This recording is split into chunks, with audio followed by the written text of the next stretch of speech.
move now from the universe as a whole to the Earth. Our home, the big blue marble. If you think about what happened in the creation of the universe, time, space, gravity, forces, energy, there was a lot of work done in creating the fabric and the structure of the universe.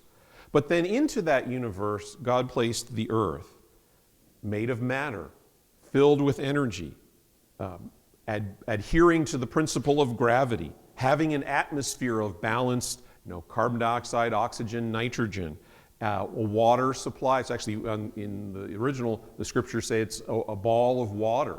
It's basically covered with water. And it's interesting that the Bible says that the earth was covered with water twice, once when it was created and once during the flood. And geology says the earth was never, in modern day geology says the earth was never covered with water completely. It was all local floods. But again, God does not say how he formed the earth. But is there evidence that God formed the earth with care and design? So first of all, we need to look at the earth's position. So what would happen if the earth is really unique in this part of the galaxy?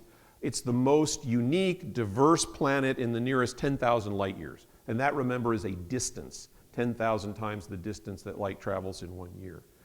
If the earth were unique in this part of the galaxy, what practically does that mean for us?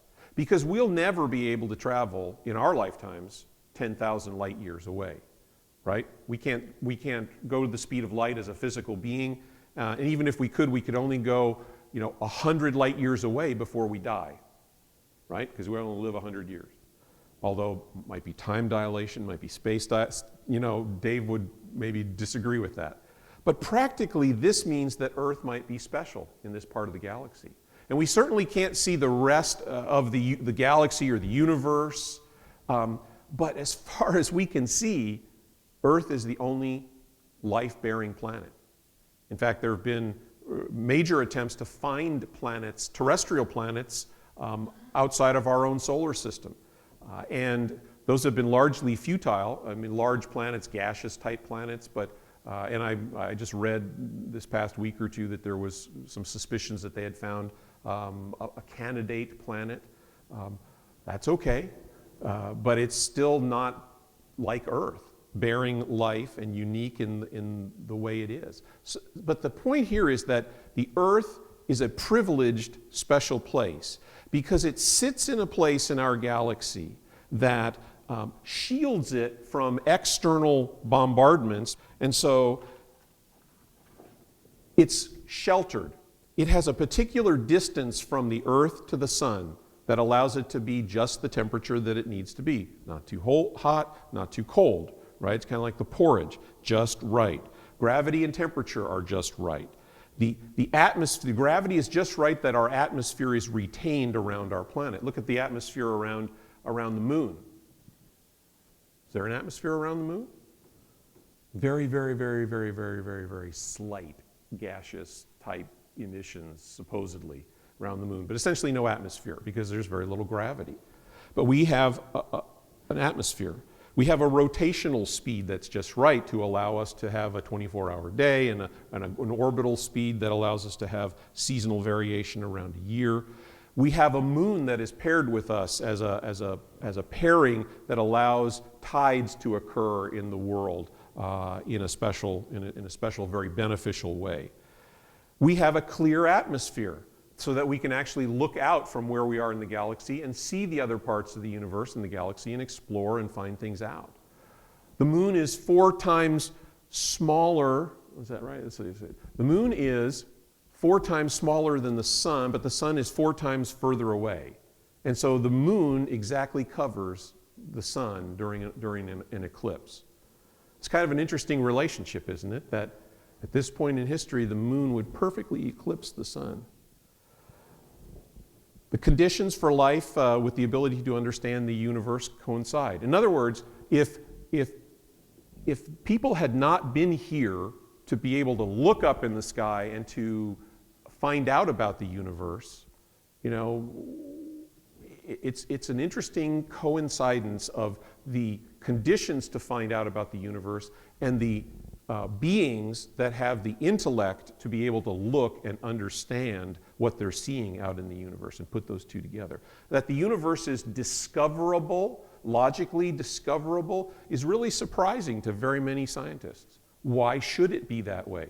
But again, they're looking through the lens of naturalistic philosophy, that there's no particular reason it should be that way if there's no guiding hand of design behind it.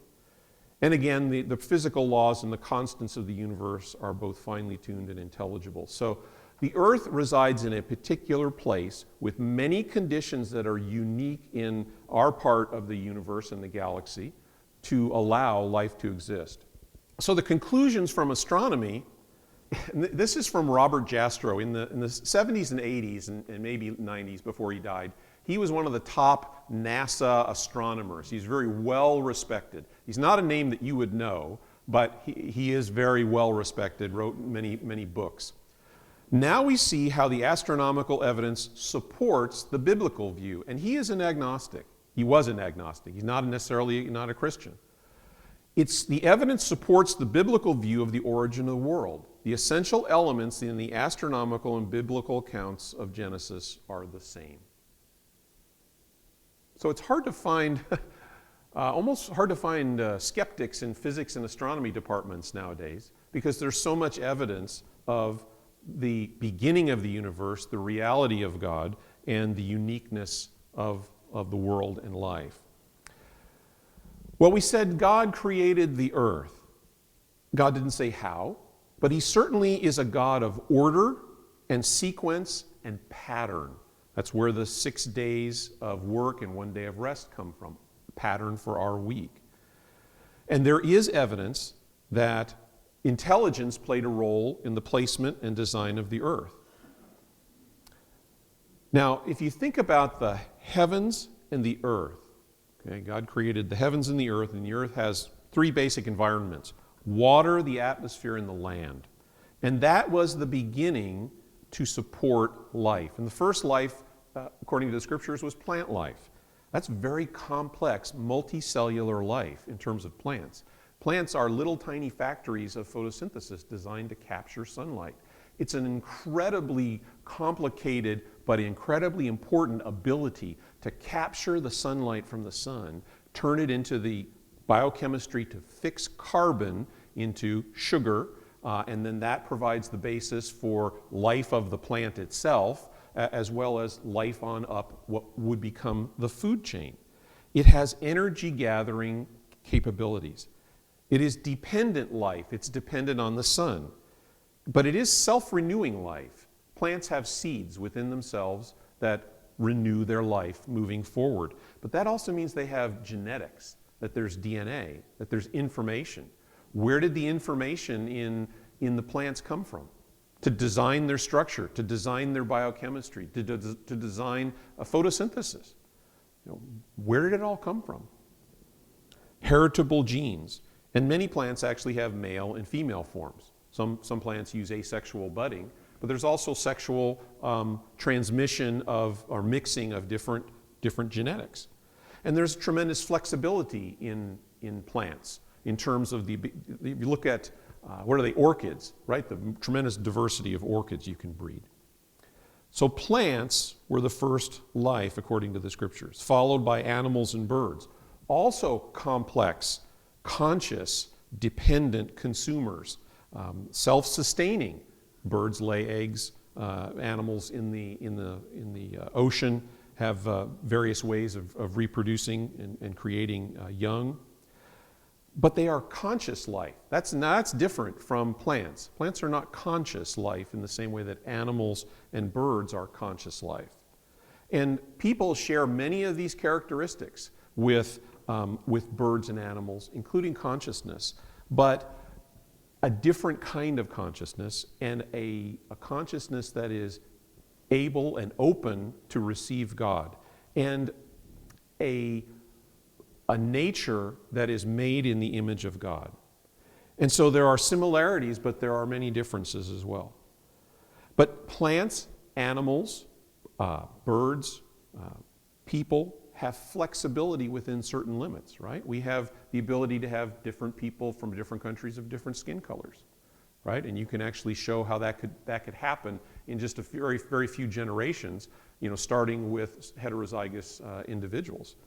And so that could certainly set the stage for how all of the races in the world could be descended, not only from Adam and Eve, but from Shem, Ham, Japheth, and Noah and Mrs. Noah, and the boys' wives. That it is very possible that genetically that could be. Life was designed to multiply and fill the earth. And so you look at today's concerns about ecology, it's all about limiting human spread and human impact. But God said life should be free to fill the earth. But there is a difference, right? We are made in God's image, have reason, morality, love, beauty, desires to create, but we also have a responsibility. God gave human beings a stewardship over creation. And that was not given to any other living thing. It was only given to people. And you could look at it as dominion theory, but I prefer to look at it as a stewardship of responsibility. People are also, as we said, immaterial and material. They are soulish. They are God-breathed in a way that animals and plants are not. And so this kind of evidence, when you look at the evidence from different kinds of physics and astronomy and sciences, are consistent with the idea of God as the creator, and the God of the Bible specifically as the creator. And interestingly enough, you can look at the story of Antony Flew. He was a very famous philosopher who was essentially the world's premier atheist for much of his 70, almost 80 years of life. He wrote the book on atheism. He wrote many books on atheism. He was responsible for many symposia and papers on atheism. But towards the end of his life, he really admitted that he had not paid attention to these developments in physics and astronomy and biology. And when he came to understand that the universe is not eternal but had a beginning, it started to change his mind. He looked at the laws of the universe they were understandable, discoverable, mathematical in form, and finely tuned in their degree. He looked at the chemistry of the DNA as being a non-random chemistry, a chemistry that when you mix acids and bases, right, nucleic acids, the bases and the sugars, you mix those independently, you don't get a double helix out of it. It is a non-random form, an imposed form of those chemicals. It's like taking a whole pile of car parts and the car doesn't assemble itself. You have to take it and put it together. Just because the parts would fit doesn't mean they actually would do it themselves. And when they are fit together, they have information in their content. Information comes from a mind. And that, I think, is what really convinced him that there was a God. And he changed his mind because he said not only did the world and the universe have a beginning, and it's surprising that these things are understandable, but there's huge amounts of information that's coded into all life. And that only comes from a pre-existing mind. And so he changed his mind and he said, I have found God, an ultimate mind behind all there is. And towards the end of his life, he was seeing that life was purpose-driven.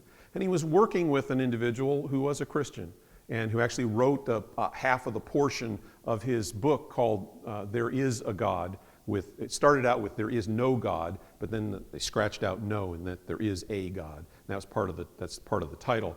But this gentleman wrote the Christian perspective, and so he was working in that way before he died. So did the universe have a beginning? Yes. Is it eternal? No. Energy is not eternal. Does God exist? Yes. Did the heavens and earth form naturally or by design? They were formed by God with purpose and intent. So we've talked about the story of Antony Flew, and I'd like to end with another quote by Robert Jastrow, again this physicist or this astronomer. He wrote this in a book called God and the Astronomers in 1978. He said, "The scientist's pursuit of the past ends in the moment of creation. Right, now think about that. That means that you can know the past through having lived through it and been there, having somebody tell you about it, having evidence of certain things that happened in the past. But creation is a totally different matter. It's a singular event, only happened once. And so science can't really deal with things that are outside of the universe, that are outside of a cause and effect, or not cause and effect, but are outside of a repeatable kind of a system. So he says the scientist's pursuit of the past ends in that moment of creation. This is an exceedingly strange development, unexpected by all but theologians. They have always accepted the word of the Bible. In the beginning, God created the heaven and the earth. At this moment, it seems as though science will never be able to raise the curtain on the mystery of creation. For the scientist, now he's thinking of himself now, for the scientist who has lived by his faith in the power of reason, the story ends like a bad dream. He's scaled the mountains of ignorance by scientific methodology, and he's about to conquer the highest peak of knowledge. And he climbs and he's pulling himself over the final rock, and he's greeted by a band of theologians who had been sitting there for centuries. And it's clear that what he's saying is that theologians always believed God existed, knew from the scriptures that there was a beginning, et cetera, et cetera, et cetera. And he didn't. And he took this circuitous route of reason and science, and he finally got to the end, and the other people that he thought were ignorant had never moved. He was the one that moved. And he finally came back to an understanding that God is, and that God created the heavens and the earth.